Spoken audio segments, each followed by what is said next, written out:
بسم اللہ الرحمن الرحیم۔ السلام علیکم ورحمۃ اللہ وبرکاتہ۔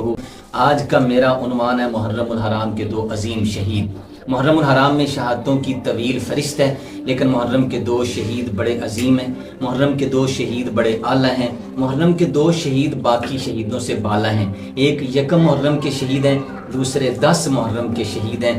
یکم محرم کے شہید بھی بے مثال ہیں، 10 محرم کے شہید بھی بے مثال ہیں۔ یکم محرم کے شہید بھی حضور اقدس کے پروردہ ہیں، 10 محرم کے شہید بھی حضور اقدس کے پروردہ ہیں۔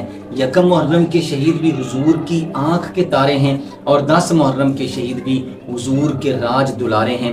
یکم محرم کے شہید کو بھی کملی والے نے اعلیٰ جنت کی بشارت دی ہے، اور 10 محرم کے شہید کو بھی کملی والے نے اعلیٰ جنت کی بشارت دی ہے۔ جو یکم محرم کے شہید ہیں وہ جنتی بوڑھوں کے سردار ہیں، اور جو 10 محرم کے شہید ہیں وہ جنتی نوجوانوں کے سردار ہیں۔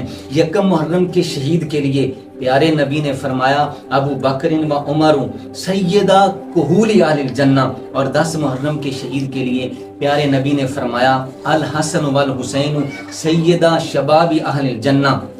یکم محرم کے شہید کو امام الانبیاء نے جھولی پھیلا کر رب سے مانگا، اور 10 محرم کے شہید کو امام الانبیاء نے بار بار نبوت والے ہونٹوں سے چوما۔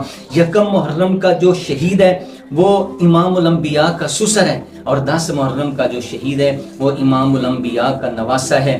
یکم محرم کا شہید حیدر کرار کا داماد ہے، اور 10 محرم کا شہید حیدر کرار کا لخت جگر ہے۔ یکم محرم کا شہید سیدہ فاطمہ کی بیٹی کا شوہر ہے، اور 10 محرم کا شہید سیدہ فاطمہ کے بطن اقدس کا جوہر ہے۔ یکم محرم کا شہید ہماری جان ہے، اور 10 محرم کا شہید ہمارا ایمان ہے۔ یکم محرم کے شہید کو بھی لاکھوں سلام ہیں، اور 10 محرم کے شہید کو بھی لاکھوں سلام ہیں۔ یکم محرم کے شہید کا نام سیدنا امام عمر ابن خطاب ہے، اور 10 محرم کے شہید کا نام سیدنا امام حسین بن ابو تراب ہے۔